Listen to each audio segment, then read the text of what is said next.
Hello friends, welcome back to UGC plugin. आज हम discuss करेंगे सब कुछ अबाउट शेक्सपियर। लिटरेचर के सबसे चमकदार सितारों में से एक हैं शेक्सपियर, जिनकी अद्भुत क्रिएशंस ने पूरी दुनिया को अपना फैन बना लिया। इस लेक्चर को याद रखना आसान हो इसलिए मैंने इसे 8 सेक्शंस में डिवाइड किया है, जिसमें हम ऑथर की बायोग्राफी, उनका करियर, उनके इम्पॉर्टेंट वर्क्स, उनकी इम्पॉर्टेंट कोटेशंस एंड अगर किसी ने उनको कोई क्रिटिकल कमेंट्स दिए हैं, चाहे वो पॉजिटिव हैं नेगेटिव हैं, उनको भी हम पढ़ेंगे, डिस्कस करेंगे। साथ ही हम जानेंगे कि शेक्सपियर का राइटिंग स्टाइल कैसा था, कुछ ऐसे इंपॉर्टेंट फैक्ट्स जो एग्जाम पॉइंट ऑफ व्यू से बहुत ज़रूरी हैं, आपको पता होने चाहिए। आपने बहुत डिमांड की थी इस वीडियो की, तभी मैंने सोचा कि शेक्सपियर का जितना भी डिटेल जो इम्पोर्टेंट है मैं आपके साथ डिस्कस करूं। शेक्सपियर के अगर हम बात करें, शेक्सपियर एलिजाबेथन एज के सबसे रिनाउंड ड्रामेटिस्ट एंड पोइट हैं। बहुत सारे ड्रामेटिस्ट एलिजाबेथन एज में लिख रहे थे, बट शेक्सपियर एक ऐसे ऑथर हैं जिन्होंने एजेस तक अपना नाम बनाए रखा। आज भी शेक्सपियर के ऊपर हर लैंग्वेज में प्लेज, उनके जो प्लेज हैं उनके ऊपर मूवीज बन गई हैं, उनके ड्रामास को प्ले किया जाता है। सो ये बहुत रिनाउंड है। इनका जन्म है, अगर इनकी हम बायोग्राफी देखें, इनका जन्म कहाँ हुआ था वो डिटेल्स हमें पता होनी चाहिए। इनका जन्म हुआ था इंग्लैंड में ही, स्टार्टफोर्ड नाम की एक जगह है, एवन नाम की नदी के ऊपर ये स्थित है, शहर या गांव हम कह सकते हैं, छोटी सी जगह है। वहां पर इनका जन्म हुआ था 23 अप्रैल को। जन्मदिन तो इनका जा चुका है। 1564 में, 23 अप्रैल 1564 में इनका जन्म हुआ था, स्टैटफोर्ड नाम की एक जगह पर जो एवन नदी के ऊपर स्थित है। इसीलिए इनको बार्ड ऑफ एवन भी कहते हैं। एवन नदी का नाम है, बार्ड का मतलब होता है पोइट। बार्ड ऑफ एवन भी इनको कहा जाता है। तो आपसे अगर कोई पूछे कि बार्ड का मतलब क्या है, एक बार यूजीसी नेट के पेपर में ये क्वेश्चन पूछ लिया था कि बार्ड का मतलब क्या होता है, तो बार्ड ऑफ एवन मतलब एवन के कवि। सो बार्ड ऑफ एवन इनको कहा जाता है। एंड एक इंटरेस्टिंग सी बात है कि इनकी बर्थ डेट के दिन ही इनकी डेथ डेट भी है। 23 अप्रैल को इनका जन्म हुआ था, 23 अप्रैल 1616 को इनकी डेथ हुई। और इनकी डेथ का कारण अभी तक भी स्पष्ट नहीं है। कुछ लोग कहते हैं कि ओवर ड्रिंकिंग के कारण, कुछ लोग कहते हैं कि इनको बुखार हो गया था। सो ये को कहीं पे भी मेंशन नहीं है। सो ये इनकी बेसिक सी इनके जन्म की कहानी है। और क्रिश्चियन थे तो बैप्टिज्म एक इम्पॉर्टेंट कल्चर होता है वहां पर। बैप्टिज्म क्या होता है? नामकरण। जैसे हमारे यहाँ हिंदुस्तान में, इंडिया में नामकरण की सेरेमनी होती है, वहां पर बच्चे के बर्थ के 3 दिन बाद ये सेरेमनी की जाती है। तो इनका बैप्टिज्म डेट अगर आपसे कोई पूछे तो 26 अप्रैल है। एजुकेशन इनकी कहाँ पर हुई थी? ये कोई फैंसी कॉलेज या यूनिवर्सिटीज में नहीं गए थे। एक गांव में ही स्कूल था, grammar school, Kings new school के नाम से, वहीं पर इनको भेजा गया था, जहां पर इन्होंने थोड़ी बहुत लेटिन लैंग्वेज सीख ली, थोड़ी सी ग्रीक लैंग्वेज सीख ली। एंड इन्होंने वहां पर रोमन ड्रामेटिस्ट को पढ़ा। हो सकता है कि जो रोमन ड्रामेटिस्ट, क्योंकि रोमन ड्रामेटिस्ट जो हैं अपने आप में क्लासिकल ऑथर्स हैं, हो सकता है उसका उनका इन्फ्लुएंस इनके दिमाग पर बहुत पड़ा हो, क्योंकि एज सच इन्होंने कोई डिग्री या कोई कॉलेज में स्पेशलाइजेशन नहीं की थी। बट जिस तरह के ये प्लेज लिखते हैं, उस तरह के प्लेज कोई भी पढ़ा लिखा, अच्छी खासी डिग्री लिए हुए ड्रामेटिस्ट भी नहीं लिख सकते। जब लोगों को ये पता चला कि इन्होंने कोई बहुत ज़्यादा फैंसी एजुकेशन नहीं ली है, तभी जो बाकी के उन इस समय के जो ड्रामेटिस्ट थे उनको बड़ी जलन होती थी, परेशानी होती थी कि ये गांव का एक लड़का जिसने बहुत ज़्यादा कोई एजुकेशन नहीं ली और ये हमसे भी आगे निकल गया।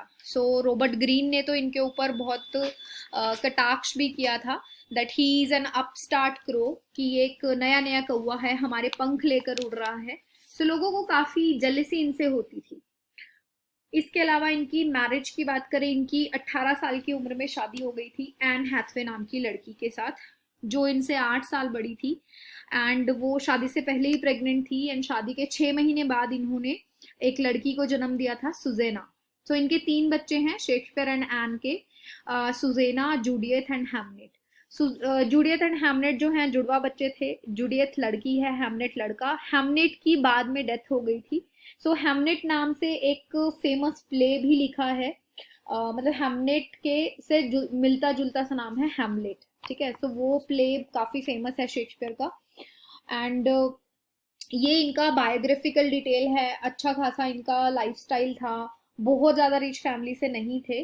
सिंपल सी लाइफ थी। बाद में इन्होंने क्या किया, लंदन जाके पैसा कमाने का सोचा, एक्टिंग करने का सोचा, तो ये लंदन चले गए। लंदन में इन्होंने थिएटर करने की सोची।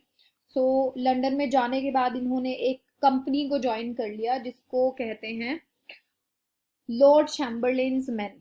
लॉर्ड चैम्बरलेन्स मैन जो है एक ड्रामा कंपनी है, जहाँ पर बहुत सारे एक्टर्स जो हैं, रजिस्टर्ड एक्टर्स होते हैं, वो प्लेज करते हैं। वहाँ पर इन्होंने एज एन अप्रेंटिस ज्वाइन किया 1585 के बाद।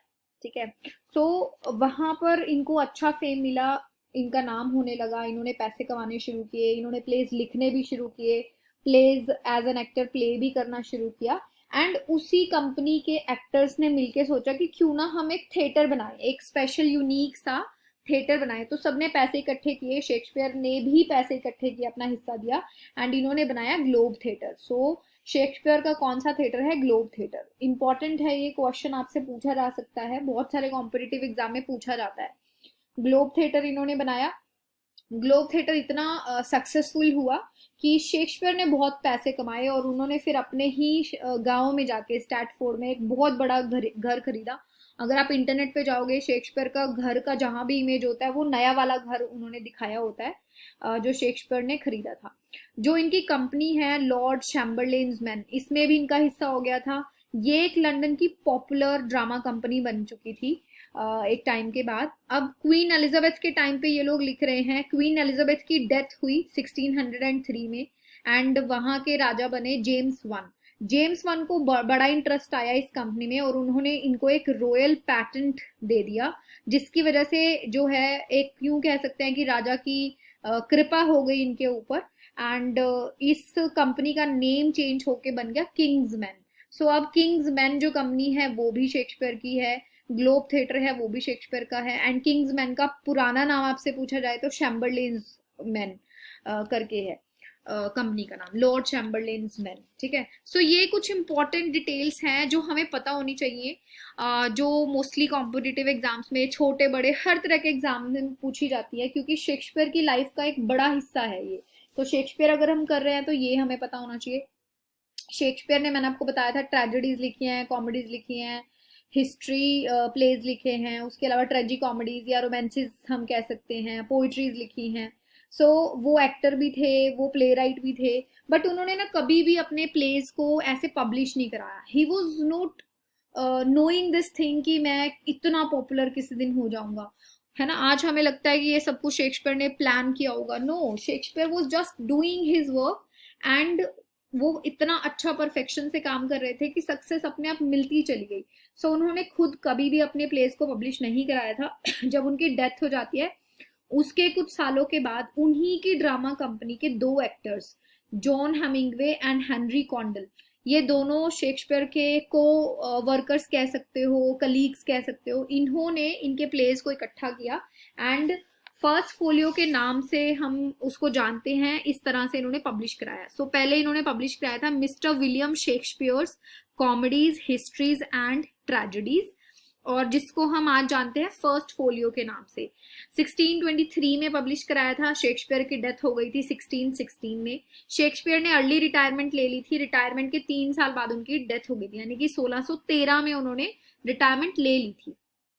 ठीक है, और अपने गांव में जाके रहने लगे थे, आराम की जिंदगी बिता रहे थे, बट 3 साल बाद ही उनकी डेथ हो जाती है। एंड इन्होंने जो ये फर्स्ट फोलियो पब्लिश किया था मिस्टर कॉन्डल ने, और उनके जो को वर्कर हैं साथ में हेमिंगवे, तो इन्होंने 37 प्लेज इसमें डाले थे, 37 प्लेज इसमें पब्लिश हुए थे। 2 प्लेज और हैं, वैसे तो बड़ी कंट्रोवर्सीज है, कुछ लोग कहते हैं 37 प्लेज लिखे हैं, कुछ कहते हैं 39, कुछ कहते हैं 38.5, बट हम ये इस तरह से समझ सकते हैं कि जो फर्स्ट फोलियो है उसमें 37 प्लेज हैं, बट उसके अलावा बाद में अप्रूव हो गए थे कि शेक्सपियर ने 2 और प्लेज लिखे हैं जो फर्स्ट फोलियो में नहीं है, the two noble kinsmen and Pericles. So ये 2 प्लेज हैं, ये फर्स्ट फोलियो में नहीं है। एंड फर्स्ट फोलियो में शेक्सपियर की कोई भी लॉन्ग पोयम या सोनेट्स भी नहीं है। ये भी एक इम्पॉर्टेंट चीज है। फर्स्ट फोलियो के ऊपर क्वेश्चन आते हैं कि फर्स्ट फोलियो किसने पब्लिश कराया, कौन से ईयर में कराया, कितने प्लेज थे, कौन से प्लेज नहीं थे। सो काफी सारे क्वेश्चन इस एक छोटे से डिस्कशन में मैंने कवर कर दिए हैं। अगर एग्जाम में आता है तो आपको याद रखना है, सिंपल सी चीज है, इसको एक बार रिपीट करके देख लेना। प्लेज की बात करें तो मेजर प्लेज इनके 4 ट्रेजेडीज बहुत मेजर हैं, जिसको कोई भी स्टूडेंट किसी भी हाल में छोड़ के ना जाए। जिसके पास बिल्कुल भी टाइम नहीं है, शेक्सपियर पढ़ने का बिल्कुल भी मन नहीं है, वो भी ये 4 प्लेज पढ़ के जाए। एंड आज मैं क्या करूंगी, आपको इसका एक छोटा सा ब्रीफ दूंगी। वैसे तो आपको समरी पढ़नी बहुत इंपॉर्टेंट है, क्योंकि मैं एक लेक्चर के अंदर या एक छोटे से लेक्चर के अंदर आपको सब कुछ नहीं करा सकती, तो आपको समरी जरूर पढ़नी है। बट मैं आपको इतना ब्रीफ करा देती हूँ कि स्टोरी लाइन आपके दिमाग में बैठ जाएगी। ठीक है, स्टोरी लाइन अगर बैठ जाती है तो बहुत बार ऐसे होता है कि क्वेश्चन सॉल्व करना बड़ा आसान हो जाता है। तो समरी आपको पढ़नी पड़ेगी, ये मत सोचना कि मैम ने एक छोटी सी ब्रीफ मुझे दे दी तो मुझे तो हैमलेट पता चल गया कि क्या है। तो सबसे पहला जो प्ले मैं डिस्कस करूंगी वो है हैमलेट। ये एक रिवेंज ट्रेजेडी है। ठीक है, रिवेंज मतलब बदला लेने वाली, बदला लिया जा रहा है इसमें। ओपनिंग सीन बहुत इंपॉर्टेंट है। ओपनिंग सीन में क्या होता है, किंग हैमलेट का भूत, गोस्ट जो है, अपने ही बेटे हैमलेट को दिखाई देता है। सो हैमलेट एंड किंग हैमलेट दो एंटिटीज हैं इसमें। हैमलेट बच्चा है यानी कि प्रिंस है, और किंग हैमलेट राजा है। ठीक है, सो राजा की डेथ हो जाती है एंड उनके बेटे को उनके फादर का गोस्ट दिखाई देता है, और वो गोस्ट उसे बताता है कि उसकी जो डेथ का कारण है वो उसके अंकल हैं, उसके अंकल क्लॉडियस। ठीक है, सो थर्ड कैरेक्टर मैंने आपको बताया क्लॉडियस। तो वो कहते हैं क्लॉडियस ने मेरा मर्डर किया है। अब ये बात सुन के हैमलेट पागल सा हो जाता है, उसको समझ नहीं आता कि मैं ऐसे ही किसी भूत की बात मान लूं, क्या पता मेरे मन का वहम हो, भूत होते भी हैं कि नहीं होते हैं, क्या मैं अपने अंकल को ब्लेम कर दूं। बट उसके अंकल ने इमीडिएटली उसकी मदर गर्ट्रूड से शादी भी कर ली, वो उसकी जगह पे भी बैठा है। सो अंकल क्लोडियस के ऊपर उसको गुस्सा भी आ रहा है, वो पागल सा हो जाता है। फिर वो ना एक प्लान करता है, वो कुछ एक्टर्स को हायर करता है। वो कहता है कि तुम दरबार में एक प्ले करो जिसमें एक ऐसा एक्ट परफॉर्म करो जिसमें कि एक राजा का मर्डर हो रहा है सोते हुए, कि एक आदमी एक राजा का मर्डर कर रहा है, ताकि जब क्लॉडियस उसको देखे तो मैं उसका रिएक्शन देखना चाहता हूँ। अगर उसने मर्डर किया होगा तो वो डर जाएगा। ठीक है, सो इसी तरह से होता है, वो क्लॉडियस का रिएक्शन देखता है, उसको लगता है कि हाँ इसने ही जो है मर्डर किया था। सो हैमलेट इस पूरे प्ले में कंफ्यूज रहता है, इसीलिए to be and not to be एक फेमस कोटेशन है इस प्ले की, कि मैं करूं कि नहीं करूं, मैं बदला लूं कि नहीं लूं, क्या ये सच है या नहीं है। So to be and not to be की सिचुएशन हैमलेट की लाइफ में चल रही थी। तो होता क्या है कि वो एक्टर्स परफॉर्म कर देते हैं और ये गुस्से में होता है, ये अपनी मदर के साथ कॉन्वर्सेशन कर रहा होता है। तभी उसी मदर के रूम में एक बंदा छुपा होता है, इसको लगता है क्लॉडियस छुपा है।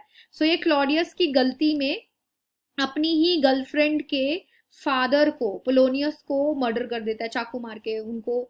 उसको लगता है मैंने क्लोडियस को मारा, बट पोलोनियस मर जाता है। पोलोनियस मर जाता है तो उसकी गर्लफ्रेंड पागल हो जाती है दुख से, उसके फादर की डेथ हो गई, वो भी उसके बॉयफ्रेंड ने कर दी। सो जो ओफिलिया है उसकी गर्लफ्रेंड है हैमलेट की, वो क्या करती है, वो खुदकुशी कर लेती है। उससे वो जो पेन है वो बर्दाश्त नहीं होता अपने फादर की डेथ का, तो वो पागल हो जाती है एंड वो खुदकुशी कर लेती है। अब ओफिलिया का भाई पिक्चर में आता है। ओफिलिया का भाई कौन है, ओफिलिया का भाई है नाम मुझे अब याद नहीं आ रहा, चलो याद आएगा तो मैं बताऊंगी। सो ओफिलिया का जो भाई है वो अंकल क्लॉडियस के साथ मिलकर, क्योंकि जो पोलोनियस है ओफिलिया के फादर जिनकी डेथ हुई, वो राज दरबार में दरबारी थे, उनकी जगह पर उसका भाई नौकरी ले लेता है, उनकी पोस्ट पे आ जाता है, और वो और क्लॉडियस, अंकल क्लॉडियस मिलके हैमलेट का मर्डर प्लान करते हैं कि चलो इसको ही रास्ते से हटाते हैं, ये हमारा कॉमन दुश्मन है। अब सीधा सीधा तो मार नहीं सकते, तो वो एक प्रतियोगिता का अनाउंसमेंट करते हैं कि जो फिलिया का ब्रदर है एंड जो हैमलेट है, दोनों के बीच में एक प्रतियोगिता होगी, दोनों के बीच में तलवारबाजी होगी। सो इस तलवारबाजी के दौरान इन्होंने प्लान कर लिया कि हम क्या करेंगे, जो तलवार है उसके ऊपर जहर लगा देंगे ताकि हैमलेट को अगर घाव भी लगता है तो वो मर जाएगा। और दूसरा प्लान ये था कि अगर सपोज वो इस मुकाबले में जीत भी जाता है तो उसके बाद उसको वाइन ऑफर की जाएगी, उसमें वो जहर मिला देते हैं। ठीक है, सो वो मुकाबला शुरू हो जाता है और हैमलेट की जो मदर है गर्ट्रूड, वो पैशनेट होके ऐसे ही उस वाइन को पी लेती है गलती से एंड उसकी डेथ हो जाती है। और जो जहरीली तलवार है, मुझे याद आ गया, ओफिलिया के ब्रदर का नाम होता है लैरिटस। ठीक है, सो लैरिटस और हैमलेट, दोनों को जख्मी कर देती है वो जहरीली तलवार, दोनों को लग जाती है लड़ाई लड़ाई में। और लैरटस पहले मर जाता है, हैमलेट मरते मरते क्लोडियस को भी मार देता है।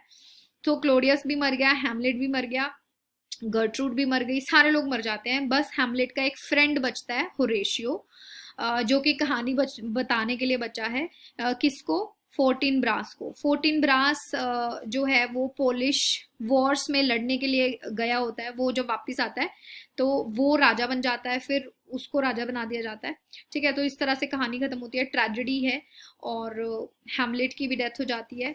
नेक्स्ट जो कहानी है मैकबेथ। सो गाइज, ये मैंने आपको छोटी सी एक ब्रीफ कर दी, इससे आपको आउटलाइन मिल जाएगी कहानी की, बट आपको डेप्थ में देखना है। एक्ट वाइज एक बार इसकी समरी पढ़ लेना, क्योंकि डेप्थ में से क्वेश्चन मिल सकता है हमें, स्टोरी लाइन में से ही मिलेगा। आप लोग को बहुत ज्यादा डेप्थ से क्वेश्चन नहीं आएंगे, बट स्टोरी लाइन की डेप्थ में से क्वेश्चन आ सकता है। नेक्स्ट है जी आपका मैकबेथ। ये जो कहानी है ये एक स्कॉटिश जर्नल की है, जनरल होते हैं जो आर्मी में, जिसको 3 विचेस मिलती हैं। ठीक है, 3 विचेस मिलती हैं। वो एक लड़ाई पे जा रहा होता है एंड आते आते रास्ते में उसको 3 विचेस मिलती हैं, और वो उसको कह देती हैं कि तुम स्कॉटलैंड के राजा बनोगे। और इस प्ले में उसकी पावर कैसे बढ़ती है और उसके लालच के कारण कैसे उसका सर्वनाश होता है, इस चीज की कहानी इसमें है। सो मैकबेथ की कहानी ऐसे शुरू होती है, मैकबेथ और उसके दोस्त, और उसका दोस्त कौन है? बैंको। ठीक है, ये लोग और इनकी आर्मी युद्ध से वापस आ रहे होते हैं। सो मैकबेथ को रास्ते में 3 विचेस मिलती हैं जो उसके लिए 3 भविष्यवाणियां करती हैं। ठीक है, और वो भविष्यवाणी सुन के चला जाता है। जब वो राजा के पास जाता है, लड़ाई जीत के जाता है, तो मैकबेथ को वो राजा बहुत अप्रिशिएट करते हैं एंड उसके रैंक को बढ़ा के उसको थेन ऑफ कॉडर बना देते हैं, यानी कि उसका प्रमोशन कर देते हैं, जिससे कि उसकी पहली भविष्यवाणी सच हो गई। सो यही भविष्यवाणी विचेस ने की थी। अब मैकबेथ को ना बड़ा वो लगता है, चंबा लगता है कि जो विचेस ने कहा था वो सच हो गया। सो मैकबेथ की वाइफ को भी ये सारी चीजें पता है, वो उसको एनकरेज करती है कि वो राजा डंकन का मर्डर कर दे। ठीक है, और वो उसके बातों में आके राजा डंकन का मर्डर कर देता है और खुद राजा बन जाता है। जब वो राजा बनता है तो उसके अंदर एक पागलपन सा आ जाता है, और वो अपने एक मर्डर को छुपाने के लिए या उसको कवर अप करने के लिए और भी मर्डर्स करता है। अपने पैशन के कारण, लालच के कारण वो अपने फ्रेंड बैंको को भी मार देता है, क्योंकि विचेस ने एक भविष्यवाणी ये भी की थी कि जो बैंको का बेटा है वो राजा बनेगा। तो इसका मतलब तो अगर मैकबेथ हटेगा गद्दी से तभी तो वो बनेगा। तो उसको लगता है कि क्या पता बैंको का बच्चा जब होगा, जो होगा वो मुझे मार दे, इससे अच्छा मैं पहले बैंको को ही मार दूं। तो बैंको को भी वो मार देता है। अब जिस हालात में मैकबेथ राजा बना है, जो पब्लिक है वो एक्सेप्ट नहीं करती, क्योंकि डंकन वो गुड किंग, स्कॉटलैंड का जो राजा था पहले मैकबेथ से, उसको वो पसंद करती थी। सिविल वॉर शुरू हो जाती है ताकि मैकबेथ को रोका जाए। जिस हिसाब से वो अपनी मर्जी से जो डिसीजन लेता है उसको रोकने के लिए जो वहाँ की पब्लिक है वो सिविल वॉर क्या होती है? जब कंट्री में अंदर ही आपसी लड़ाई शुरू हो जाए उसको सिविल वॉर कहते हैं, जिसमें बाहरी किसी कंट्री का कोई रोल नहीं होता। सो इसी दौरान जो लेडी मैकबेथ है वो पागल हो जाती है। उसको लगता है कि वो रीजन है डंकन के मर्डर का, तो उसको हमेशा अपने हाथों में खून दिखाई देता है। है नहीं है, बट उसकी साइकोलॉजिकल कंडीशन ऐसी हो गई है कि वो हाथ धोती रहती है, और वो इसी चलते मर्डर अपने आप को सुसाइड कर लेती है, क्योंकि उससे बर्दाश्त नहीं होता। उसको हर टाइम ऐसे एल्यूजन्स होते रहते हैं। डंकन का जो बेटा है मैकडफ, वो मैकबेथ को चैलेंज करता है एंड वो उसको मार देता है। सो तीसरी भविष्यवाणी भी सच हो जाती है। तीसरी भविष्यवाणी क्या थी कि मैकबेथ तब मरेगा जब बर्नाम के जंगल जो हैं वो स्कॉटलैंड की तरफ आ जाएंगे। अब जंगल तो चल नहीं सकते, बट जो मैकडफ आर्मी लेके आता है वो अपने आप को छुपाने के लिए पेड़ों को काट के उसके पीछे छुपते हैं। तो जैसे जैसे वो चलते हैं बर्नाम के जंगल आगे चल रहे हैं। सो इस तरह से कहानी एंड होती है, मैकबेथ की डेथ हो जाती है एंड मैकडफ जो है वो सारी किंगडम को संभालता है, फिर से शांति एस्टेब्लिश हो जाती है। थर्ड प्ले है बहुत इंपॉर्टेंट, ओथेलो। ओथेलो जिसमें जेलसी क्या क्या करवा सकती है ये दिखाया गया है। सो इसमें कौन कौन कैरेक्टर हैं? इसमें ज्यादा कैरेक्टर्स आपको नाम याद नहीं रखने पड़ेंगे। इसमें सबसे पहले इंपॉर्टेंट कैरेक्टर है ओथेलो का ही। दूसरा है इयागो, IAGO, इयागो। इयागो जो है उसको बड़ा गुस्सा है कि उसका प्रमोशन ही नहीं हो रहा है एंड उसको जेलसी है ओथेलो से। सो वो क्या करता है, ओथेलो के लिए एक रिवेंज प्लान करता है। वो सोचता है कि क्यों ना मैं जो जनरल ओथेलो है उसको उसकी वाइफ से दूर कर दूं। तो वो ओथेलो को अपनी साजिश में ये कन्विंस कर लेता है कि उसकी वाइफ डेस्डेमोना, डेस्डेमोना उसकी वाइफ का नाम है, ये आपको पता होना चाहिए।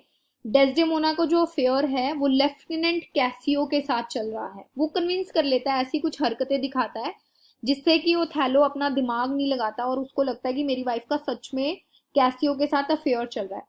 जेलिसी में आके ओथेलो अपनी वाइफ को मार देता है, बट एमिलिया नाम की एक लड़की इयागो का पर्दाफाश कर देती है। वो ओथेलो के सामने और सबके सामने ले आती है कि ये सारा जो प्लान है इयागो ने बनाया था, वो उसको एक्सपोज कर देती है।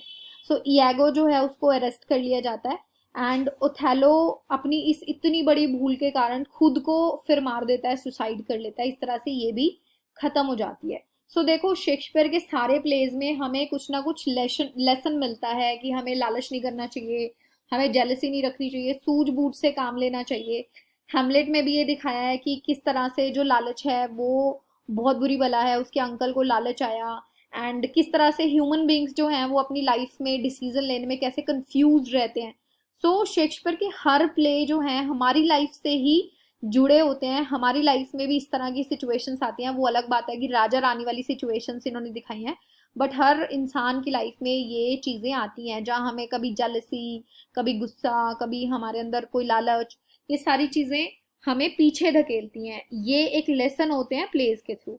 फोर्थ जो इंपॉर्टेंट प्ले है वो है किंग लियर। किंग लियर एक बूढ़े राजा की कहानी है। सो किंग लियर 80 साल का एक राजा है। किंग लियर को लगता है कि अब मेरी जो 3 बेटियां हैं मैं उसमें सारी किंगडम बांट देता हूँ, बट उससे पहले जैसे आपने बचपन में भी ऐसी कोई कहानी सुनी होगी, मैंने तो अपनी मम्मी से सुनी थी इसी तरह की कहानी। सो वो अपनी बेटियों को बुला के पूछता है कि भैया तुम मुझे कितना प्यार करती हो। तो उनकी जो बड़ी बेटियां हैं दोनों, गॉनरिल एंड रीगन उनका नाम है, गॉनरिल एंड रीगन, वो दोनों अपने फादर को ना फ्लैटर करना शुरू कर देती हैं कि हम तो जी आपको बहुत प्यार करते हैं, आपको सबसे बड़ा मानते हैं, ऐसा है वैसा है। बट जो उनकी छोटी बेटी है कोर्डेलिया, वो ये सब करने से मना कर देती है। वो अपने फादर को सबसे ज्यादा प्यार करती है, बट वो बटरिंग नहीं करती। ठीक है, अब ये देख के ना किंग लियर की सबसे बड़ी गलती इग्नोरेंस, बटरिंग के पीछे आ गया। उसने कोर्डेलिया को क्या किया, देश निकाला दे दिया, उसने बाहर कर दिया उसको किंगडम से। वो कहता है कि तुम्हें कुछ नहीं मिलेगा, तुम जाओ, तुम्हें कोई राजपाट नहीं मिलेगा। एंड जो उसकी दोनों बेटियां थी गॉनरेल एंड रीगन, उसको वो सारा राजपाट दे देता है। राजपाट मिलने के बाद वो तो ऐसा बदलती हैं कि वो किंग लियर की इज्जत ही नहीं करती, ना उसको अपने घर में घुसने देती हैं, ना उसकी कोई बात मानती हैं, उसको मतलब अपमानित करती हैं। जब इतना अपमान देखता है तो राजा पागल सा हो जाता है, तूफान चलने लगता है प्ले में, तूफान में ही वो बाहर जाने लगता है। एंड जब कोर्डेलिया देखती है, कोर्डेलिया को बहुत बुरा लगता है। कोर्डेलिया फिर एक आर्मी बनाती है एंड वो अपनी बहनों से बदला लेना चाहती है, उनसे अपनी किंगडम वापस लेना चाहती है कि उन्होंने राजा के साथ क्या किया। बट क्या होता है कि उसकी आर्मी बेचारी फेल हो जाती है। ठीक है, और इस तरह से जो है प्ले खत्म होता है, सबकी डेथ हो जाती है इसमें भी लड़ाई में। रीगल मर जाती है, रीगन मर जाती है, गॉनरिल मर जाती है, और कोर्डेलिया भी एंड राजा भी। इसका एक सब प्लॉट भी है, वो भी आप देखना। इसी तरह का है, यही जैसे मिसअंडरस्टैंडिंग फादर और चिल्ड्रन में हो रही है वैसा सा ही है। अगर इस तरह से आपको प्लेस याद करने में हेल्प मिल रही है तो मुझे प्लीज बताना, मैं बाकी के प्लेस भी इसी तरह से आपको शॉर्ट डिस्क्रिप्शन करवा दूंगी। मैंने अभी सारे इसलिए नहीं कराए क्योंकि एक ही वीडियो में इस तरह से पॉसिबल नहीं है, क्योंकि और भी डिटेल्स मुझे आपको बहुत सारी देनी है। बट अगर आपको ये लग रहा है कि हाँ मैम मुझे एक स्टोरी लाइन मिल गई तो इससे मेरा काम आसान हो गया, तो मैं डेफिनेटली बाकी के सारे इंपॉर्टेंट प्लेस को भी इसी तरह से करा दूंगी जैसे मैंने ये 4 प्लेस कराए हैं। तो मुझे बता देना कमेंट सेक्शन में। ये प्लेस आपको देखने हैं, बाकी मैंने आपको एक लॉन्ग लिस्ट दी है वो तो देखनी है, बट ये मोस्ट मोस्ट इंपॉर्टेंट है, इनको तो आप स्किप कर ही नहीं सकते। ठीक है, प्लेस के बाद अगर हम बात करें, फोर्थ सेक्शन है हमारा लॉन्ग पोएम्स का। शेक्सपियर ने जो है लॉन्ग पोएम्स भी लिखी हैं। प्लेस के लिए तो वो फेमस हैं ही, बट अपनी लॉन्ग नैरेटिव पोएम्स के लिए भी वो उतने ही फेमस है। अब पोएम्स लिखने का उनका क्यों मन किया जब वो प्लेस लिख रहे थे? लंदन में प्लेग आते ही रहते थे, प्लेग पड़ता रहता था। प्लेग एक बीमारी होती है। जब लंदन में प्लेग फैला तो थिएटर्स बंद हो गए, क्योंकि जो मास गैदरिंग्स हैं वो बंद हो जाती हैं, जैसे कोविड में वो फैल जाता था। सो शेक्सपियर ने इस टाइम पे ये पोएम्स लिखी थी और वो नहीं चाहते थे कि इसको पब्लिक करें, उन्होंने अपने शौक से लिखी होगी। एंड उन्होंने ये अपने एक पैट्रन, इनके एक वेल विशर हैं हेनरी राइथलेस राइथेस्ले, इसको देख लेना, वैसे क्वेश्चन में जनरली पूछेंगे नहीं बट फिर भी मैंने ऐसे ही लिख दिया है। अर्ल ऑफ साउथहैम्पटन इनकी पोस्ट है, इनको डेडिकेट की हैं ये दोनों पोएम्स। इन पोएम्स को भी मैं आपको एक ब्रीफ डिस्क्रिप्शन दे देती हूँ ताकि आपको पता चले कि इन दोनों पोएम्स में है क्या। सबसे पहले मैं बताती हूँ वीनस एंड एडोनिस के बारे में। वीनस एंड एडोनिस जो है, वीनस एंड एडोनिस की ही कहानी है। लव की गॉडेस हैं वीनस, उनकी कहानी ये है, उनको एक इंसान एडोनियस से प्यार हो जाता है, ठीक है। एडोनियस क्या है, एक हंटर है और उसको हंटिंग में मजा आता है, उसको उसमें इंटरेस्ट आता है। सो एडोनियस का वीनस नाम की जो लव गॉडेस है उसके प्यार में कोई इंटरेस्ट नहीं है एंड वो उसको कोई भाव नहीं दे रहा। वीनस उसको वार्न करती है कि देखो मैं तो गॉडेस हूँ, मैं तुम्हें वार्न कर रही हूँ कि जो हंटिंग के पीछे तुम मेरा प्यार ठुकरा रहे हो उसी हंटिंग में तुम्हारी डेथ छुपी है, वहीं पे तुम्हारी डेथ होगी। बट जो एडोनिस है वो इग्नोर कर देता है वीनस की ये बात। सो एडोनिस जो है वो शिकार पे जाता है, हंटिंग पे जाता है एंड वहां पर एक वाइल्ड पिग के वजह से उसकी डेथ हो जाती है। एंड वीनस को बहुत दुख होता है क्योंकि वो उसको सच में बहुत प्यार करती थी। अब उसका मानना, लास्ट में पोएम कैसे एंड होती है, उसका मानना ये है कि एडोनिस की डेथ के साथ ह्यूमंस के जो लव को, ह्यूमन बींग्स, सारे ह्यूमन बींग्स को के लव को दुख और जालसी से भर देगा। जो लव है वो करप्ट हो गया, ये एक तरह से उनका सिंबल है। सेकेंड जो लॉन्ग पोएम है द रेप ऑफ ल्यूक्रिस, ये एक शॉर्ट एपिक हम इसको कह सकते हैं, शॉर्ट एपिक की तरह है। जैसे एपिक तो बहुत लंबा होता है, जैसे महाभारत हो गया, रामायण हो गई या पैराडाइज लॉस्ट हो गया, बट ये शॉर्ट एपिक है, छोटी, उतनी लंबी पोएम नहीं है। इसमें किसकी कहानी है, इसमें कहानी है सेक्सटस टार्किनियस की। सेक्सटस टार्किनियस एक राजा का बेटा है, ठीक है, अच्छी बड़ी पोस्ट पे है, राजा का बेटा होना, राजकुमार है। और जो ल्यूक्रिस जिसके नाम पर ये पोएम है वो उसके फ्रेंड की वाइफ है, वो बहुत सुंदर है एंड जो सेक्सटन है या टार्किन हम शॉर्ट में कहेंगे, उसको बहुत पसंद है ल्यूक्रिस। वो ल्यूक्रिस को पसंद करता है बट वो उसके दोस्त की वाइफ है, तो वो एक दिन मौका पाकर उसका रेप कर देता है। बाद में उसको बहुत निराशा भी होती है, उसको बहुत दुख भी होता है कि उसने ऐसा क्यों किया, बट अब हो गया सो हो गया। शेक्सपियर को ये जो इंसिडेंस है ये कहाँ से मिला था, कहाँ से उसने इस टॉपिक के ऊपर पोएम लिखी है, ये भी इंपॉर्टेंट है। उसने रोमन हिस्ट्री से ये कॉन्सेप्ट उठाया है, चौसर ने भी इसके ऊपर काम किया है और भी जो उसके कंटेम्प्रेरी इंग्लिश राइटर्स हैं उन्होंने भी इसके ऊपर काम किया है। ल्यूक्रिस जो है उसका रेप होने के बाद उसको बहुत शेमफुल फील होता है, दो उसकी कोई गलती नहीं थी इसमें, बट फिर भी उसको बहुत शेमफुल फील होता है। उसको लगता है कि मेरा मन पवित्र है, पवित्र होने के बावजूद भी मुझे इम्प्योर फील हो रहा है। वो जो फीलिंग है वो उससे बर्दाश्त नहीं होती। ऑब्वियसली ये सबसे बड़ा क्राइम है दुनिया का, तो वो क्या करती है, वो सुसाइड कर लेती है। इस तरह से पोएम जो है एंड हो जाती है। इसमें लव, ब्यूटी एंड मोरालिटी दोनों ही पोएम्स में इन तीनों चीजों को एक्सप्लोर किया गया है, एक्सप्रेस किया गया है शेक्सपियर के थ्रू। एक और पोएम है, अगर आप उसको छोड़ना चाहो छोड़ सकते हो, बट ये दोनों पोएम्स काफी इंपॉर्टेंट हैं। इनकी बेसिक्स डिटेल मैंने आपको दे दी, थोड़ी सी ज्यादा डिटेल्स इसकी आप पढ़ के जाना। नेक्स्ट है इनके सोनेट्स। अब सोनेट्स सारे करने तो पॉसिबल नहीं है, एक दो सोनेट्स मैंने नंबर यहाँ पे दिए हैं, वो आप एक बार देख लेना। 154 सोनेट्स जो हैं शेक्सपियर ने लिखे थे। प्लेज हमने देख ली, लॉन्ग पोएम्स हमने देख ली, शेक्सपियर के 154 सोनेट्स हैं जो बहुत फेमस हैं। इन्होंने इंग्लिश सोनेट्स लिखे हैं। अब देखो सोनेट होता क्या है, सबसे पहले तो बहुत सारे स्टूडेंट्स को ये नहीं पता होता। मेरे पास इतने सारे स्टूडेंट्स आते हैं, कोई डेमो क्लास लेने आता है, कोई मिलने आता है, मैं उनसे पूछती हूँ सोनेट क्या है, वो कहेंगे मैम पता नहीं। सोनेट क्या है, 14 लाइनों की एक पोयम होती है। सबसे पहले जो सोनेट्स हैं वो पेट्रार्क नाम के एक इटालियन ऑथर ने लिखने शुरू किए थे। अब सोनेट्स पेट्रार्क ने लिखे इसीलिए पेट्रार्कन सोनेट पहले कहा जाता था। पेट्रार्कन सोनेट्स और इंग्लिश सोनेट में क्या डिफरेंस है ये हमें पता होना चाहिए।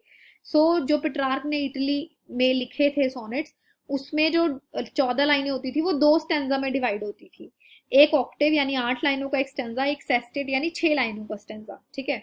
जो शेक्सपियर हैं, शेक्सपियर ने भी जब सोनेट्स को देखा, इंग्लैंड में सोनेट्स बड़े पॉपुलर हो रहे थे, पेट्रार्कन सोनेट्स, तो शेक्सपियर का भी मन किया कि मैं भी ऐसी पोएम्स लिखूं, बट शेक्सपियर तो भाई शेक्सपियर है। उन्होंने कहा कि मैं लिखूंगा बट मैं अपने स्टाइल में लिखूंगा, तो उन्होंने इंग्लिश सॉनेट्स को इजाद किया या शुरू किया, हम कह सकते हैं। इंग्लिश सॉनेट्स क्या डिफरेंस होता है, 14 लाइनें होती है, बट उसका डिवीजन अलग है। इसमें 3 स्टैंजा होते हैं 4-4 लाइनों के, यानी कि क्वार्टर्स, 4-4-4, 4-8, 4-12, ठीक है।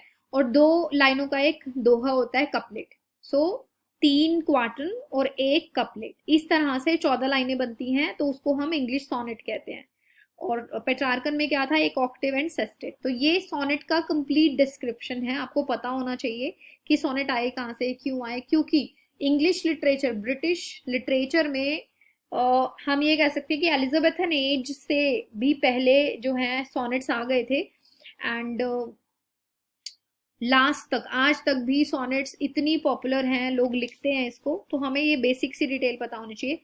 और इंग्लिश सॉनेट्स की जनरली राइम स्कीम यही रहती है, A B A B, C D C D, E F G G. Rhyme scheme क्या होती है, जब किसी लाइन के लास्ट लेटर्स मैच कर रहे हो साउंड में या देखने में एक जैसे हो, उसको हम राइमिंग स्कीम कहते हैं, ठीक है। और जो सॉनेट्स आपको करने हैं, sonnet number 18, shall I compare thee to a summer's day, and sonnet number 130, my mistress' eyes are nothing like the sun. अब देखो 154 सोनेट्स हम कह नहीं सकते कि जो एग्जामिनर है वो कहाँ से क्या पूछ ले, बट हम ये कर सकते हैं कि हम एटलीस्ट एक थोड़ा सा बेसिक डिटेल हमें पता हो कि 154 सोनेट्स जो हैं वो क्यों लिखे, कहाँ लिखे गए, या उसमें कौन सा पैटर्न यूज किया गया, या कुछ सॉनेट्स अगर हमें लगता है कि इम्पोर्टेंट हैं, कोई हमें बता रहा है अपने पास्ट एक्सपीरियंस से, तो हम उनको एक बार देख सकते हैं। क्योंकि 14-14 लाइनें या बहुत ज्यादा कुछ नहीं होता, एक सरफेस लेवल पे भी पढ़ लेंगे तो कुछ ना कुछ निकल ही आएगा। सॉनेट्स की कुछ और डिटेल्स यहाँ पर आपके लिए जानना जरूरी है। 154 सॉनेट्स को डिवाइड किया है 2 सेक्शन में। 1 से लेके 126 तक सॉनेट्स इन्होंने डेडिकेट किए हैं अपने किसी बहुत खास मित्र को, खास दोस्त को, जिसको ये WH कहते हैं, जो बहुत ही खूबसूरत है इनके अकॉर्डिंग। और ये जो सॉनेट्स हैं इन्होंने अपने दोस्त को एड्रेस कर दिए। 127 से लेके 152 भी कई बार कह देते हैं, या 154 तक जो सॉनेट्स हैं वो इन्होंने एक डार्क लेडी को डेडिकेट किए हैं, जिसको पोइट कहते हैं कि poet loves in spite of himself, बहुत उनको वो पसंद करते हैं। और ये जो डार्क लेडी है ये बहुत खूबसूरत है, और इनको इन्होंने ये अपने जो सॉनेट्स हैं ये डेडिकेट किए हैं। फिर आ जाता है इनका लिटरेरी स्टाइल। लिटरेरी स्टाइल भी जानना बहुत जरूरी है। लिटरेरी स्टाइल की अगर हम बात करें तो इनकी जो लैंग्वेज है उसमें बहुत सारे आपको मेटाफर्स दिखेंगे, पन्स दिखेंगे, बहुत सारा इन्होंने इन तरह की चीजों को इस्तेमाल किया है। रेट्रिकल डिवाइसेस, रेट्रिकल डिवाइसेस क्या होती हैं, मतलब अगर आप अपनी बात को पोइट्री में कह रहे हो तो बहुत ही प्रभावी तरीके से जब आप अपनी बातों को कहते हो तो उनको हम रेट्रिकल डिवाइसेस कहते हैं। उसमें आप कुछ भी यूज कर सकते हो, आप अच्छे वर्ड्स यूज कर सकते हो, आप उसमें सिनोनिमस वर्ड्स यूज कर सकते हो। सो उनको कहते हैं रेट्रिकल डिवाइसेस। एंड इनके हर तरह के कैरेक्टर्स को शेक्सपियर ने बनाया है, तभी लोगों को ये लगता है कि यार ऐसे कैसे हो सकता है कि हर कैरेक्टर इतना परफेक्ट है, जैसे ऑथर ने हर लाइफ को जीके देख रखा हो। क्योंकि एक इंसान देखो 4 से 5 रोल प्ले कर सकता है। वो एक अच्छा हस्बैंड हो सकता है, बेटा हो सकता है, वो एक अच्छा सिटीजन हो सकता है, उसने 3-4 तरह का कोई प्रोफेशन जो है वो जिया हो सकता है। बट शेक्सपियर के 37 to 39 प्लेज में इतने सारे कैरेक्टर्स हैं, और हर कैरेक्टर को उन्होंने बहुत ही परफेक्टली डिजाइन किया है। चाहे वो लेडी मैकबेथ है, चाहे वो मैकबेथ है, चाहे वो डंकन है, चाहे बैंक्यो है, चाहे ओथेलो है, डेस्डेमोना है, यागो है, मतलब पॉजिटिव, नेगेटिव, छोटे कैरेक्टर, बड़े कैरेक्टर, हर कैरेक्टर को इतने अच्छे से डिजाइन उन्होंने किया है कि लोगों को यकीन नहीं होता कि ये सारे प्लेज एक ही इंसान ने लिखे हैं, क्योंकि ऐसा होना पॉसिबल नहीं है। सो थीम्स जो है इनकी यूनिवर्सल हैं, मैंने आपको बताया ही कि इनके जो प्लेज हैं पूरी दुनिया में लिखे जा रहे हैं, पढ़े जा रहे हैं, ट्रांसलेट हो रहे हैं। क्यों? क्योंकि हर तरह के लोगों को वो जोड़ते हैं। यूनिवर्सल थीम्स हैं, जैसे लव यूनिवर्सल है, लव के बारे में है, पावर यूनिवर्सल है, बिट्रेयल भी यूनिवर्सल है, इसी तरह से लालच भी यूनिवर्सल थीम है। सो यूनिवर्सल लेवल पे ये लिखते हैं।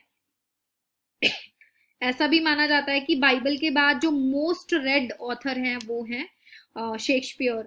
और मोस्ट कोटेड भी हम कह सकते हैं, सबसे ज्यादा जिनको पढ़ा गया है, सबसे ज्यादा जिनके ऊपर रिसर्च हुई है। अब तो टीचर्स भी कह देते हैं भैया शेक्सपियर के ऊपर रहने दो, इतनी ज्यादा रिसर्च हो चुकी है कि अब हम ओवरडू करेंगे अगर हम और रिसर्च करेंगे, तो मत करो शेक्सपियर के ऊपर रिसर्च, ऐसे टीचर्स का मानना है। और बहुत सारे नए नए टॉपिक्स हैं वो कहते हैं उनके ऊपर करो। सो ये इनका जो है राइटिंग स्टाइल है, इनकी फॉर्म में ये ब्लैंक वर्ड्स को यूज करते हैं, ये भी एक इम्पॉर्टेंट चीज है। आयम्बिक पेंटामीटर को यूज करते हैं, तो ये भी आपको पता होना चाहिए। पूछ सकते हैं वो किसी भी चीज में, अगर कुछ पूछ रहे हैं आपको उसका फॉर्म नहीं पता है और ऑप्शन में आपको blank words and iambic pentameter दिख रहा है, तो आप बेझिझक उसको टिक कर आना, एक यहाँ पे आप रिस्क ले सकते हो इस तरह के क्वेश्चन में।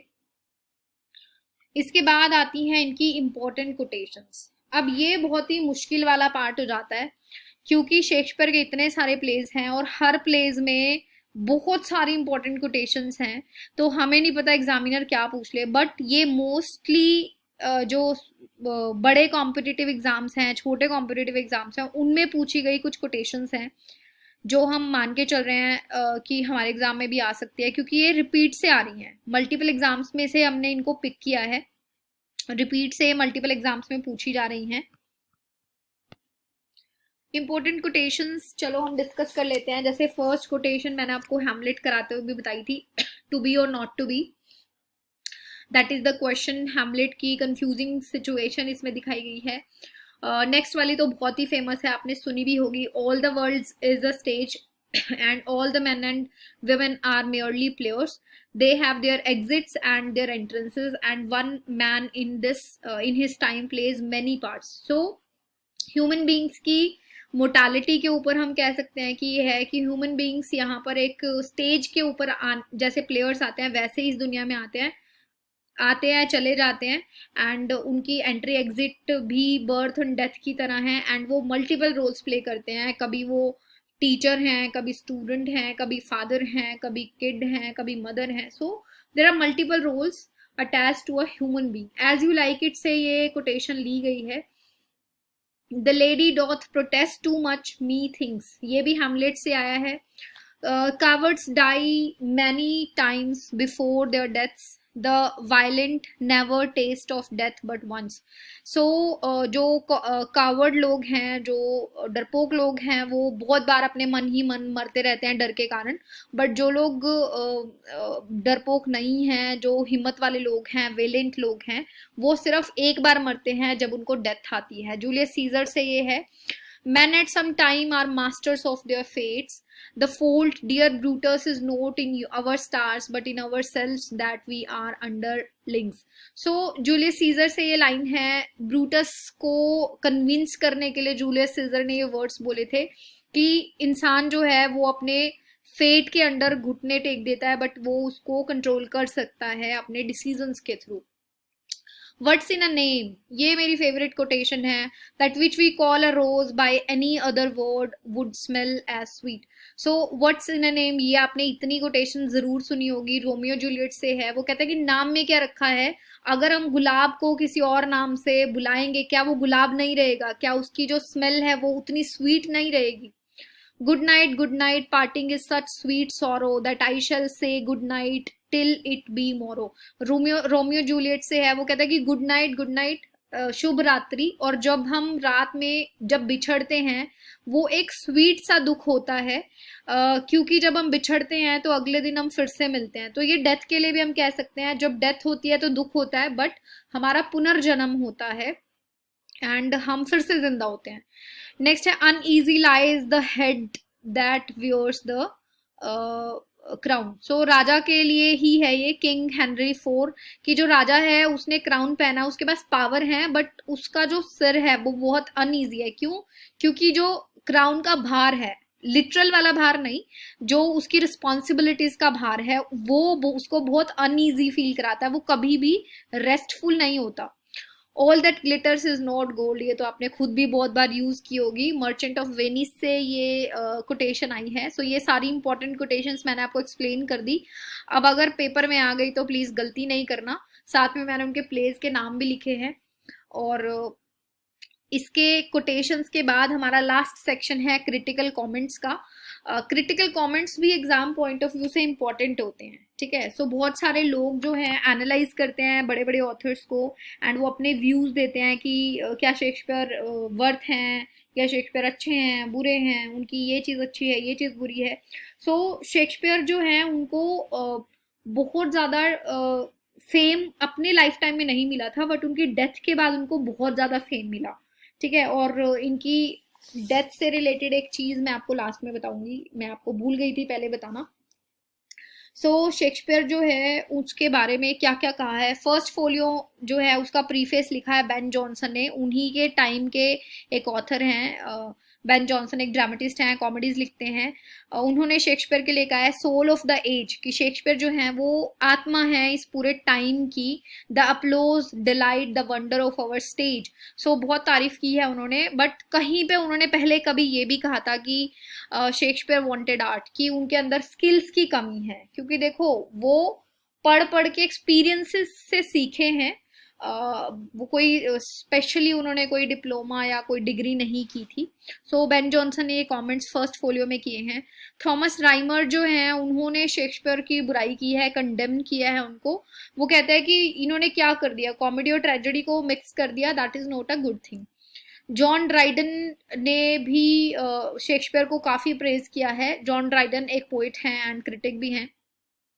जो लोग हिस्ट्री ऑफ इंग्लिश लिटरेचर जानते हैं वो इन सारे नामों को जानते होंगे, बट स्टिल आपको पता होना चाहिए। I admire him but I love Shakespeare. Shakespeare को वो एडमायर करते हैं, उनको वो प्यार करते हैं, ये इन्होंने लिखा है। During the romantic era, romantic era में क्या लिखा है, Shakespeare was praised by the poet and literary philosopher ST. Coleridge. Romantic as हम ऑलरेडी पढ़ चुके हैं, एस.टी. कॉलरिज को पढ़ चुके हैं। एस.टी. कॉलरिज ने जो है बहुत तारीफ की है शेक्सपियर की। द किंग शेक्सपियर, शेक्सपियर को किंग का खिताब किसने दिया है, थॉमस कार्लाइल ने। थॉमस कार्लाइल को हमने मॉडर्न एज में पढ़ा था, एसेइस्ट हैं। Does not he shine in crown sovereignty over us all as the noblest, gentlest, yet strongest of rallying signs, indestructible।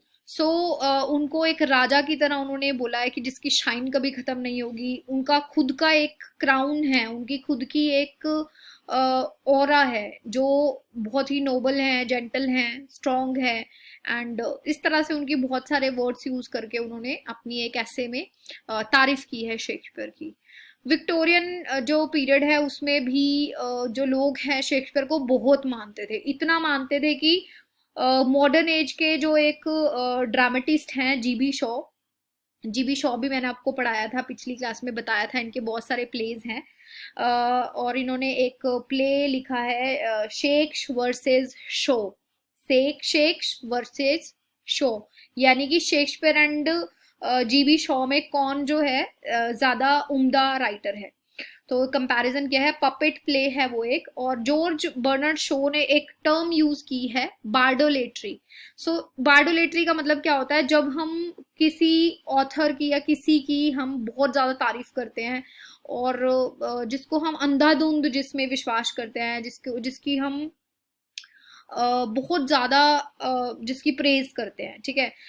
GB Shaw को ना ये पसंद नहीं था कि जो विक्टोरियन लोग हैं वो शेक्सपियर के इतने ज्यादा गुण गाते हैं। वो कहते हैं कि इतना भी कोई महान ऑथर नहीं है कि तुम्हें कोई और दिखाई नहीं देता। अगर तुम इब्सन को देख लो, इब्सन भी एक रिनाउंड ड्रामेटिस्ट हैं। वो कहते हैं कि इब्सन का जो नेचुरलिज्म है वो शेक्सपियर को बहुत पीछे छोड़ देता है, शेक्सपियर को ऑब्सोलीट कर दिया उसने। ऑब्सोलीट मतलब आउट ऑफ फैशन कर दिया है, ठीक है। ये जो टर्म है ये इंपॉर्टेंट है, बार्डोलेट्री, इसका मतलब क्या पता वो आपसे पूछ ले पेपर में। जीबी शॉ के ये कमेंट्स थे। मार्क्सिस्ट प्ले राइट्स हैं एंड डायरेक्टर बर्टोल्ट ब्रेचेट, इन्होंने भी जो है एपिक थिएटर क्रिएट किया था और शेक्सपियर से इंस्पिरेशन ली थी। इसके अलावा जो सबसे इम्पोर्टेंट क्रिटिक मुझे पर्सनली लगता है वो टी.एस. एलियट। टी.एस. एलियट ने जीबी शॉ को क्रिटिसाइज किया है कि उनको ऐसा नहीं करना चाहिए। शेक्सपियर बेशक कितने भी प्रिमिटिव हैं, प्रिमिटिव मतलब old school, old fashion, simple, but वो मॉडर्न है, फिर भी वो मॉडर्न है। चाहे कोई उनको कुछ भी बोले, उनकी मॉडर्निटी रहेगी। चाहे वो बहुत पहले लिखते थे, बट आज भी अगर उनको कोई पढ़ता है वो उतने ही रेलेवेंट हैं, उतने ही इंटरेस्टिंग हैं। तो हम उनको उनको क्रिटिसाइज नहीं कर सकते, उनको बुरा नहीं बोल सकते, क्योंकि वो आज भी लोगों की जान है। हेरोल्ड ब्लूम जो है, वो भी modern age, post modern age में हमने उनको पढ़ा था। हेरोल्ड ब्लूम जो है, उन्होंने लिखा है Shakespeare was larger than Plato and than Saint Augustine. So दोनों ही बड़े महान लोगों के साथ कंपैरिजन किया है। वो कहते हैं कि वो प्लेटो से भी बड़े हैं, सेंट ऑगस्टाइन से भी बड़े हैं। सेंट ऑगस्टाइन तो एक इतने बड़े संत रहे हैं जिन्होंने क्रिश्चियनिटी को पूरे यूरोप में फैलाया था। He encloses us because we see with his fundamental perception.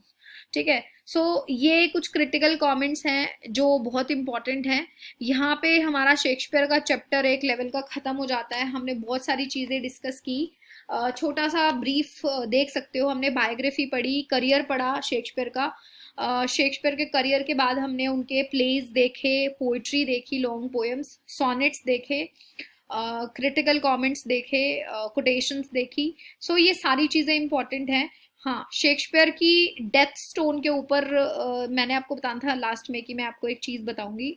Shakespeare की डेथ जहाँ पर हुई, उनको दफनाया गया है कब्र में, क्योंकि क्रिश्चियंस में जलाया नहीं जाता। सो जिस चर्च में उनको दफनाया गया, उसमें एक स्टोन लगा है कि मेरी हड्डियों को कोई छेड़े नहीं, कोई छेड़ेगा तो फिर उसको मेरा श्राप है, जो नहीं छेड़ेगा वो, उसके लिए उन्होंने ब्लेसिंग्स दी हैं, और जो मेरी हड्डियों को छेड़ेगा उसको मेरी तरफ से श्राप है कि उसका सर्वनाश हो जाएगा।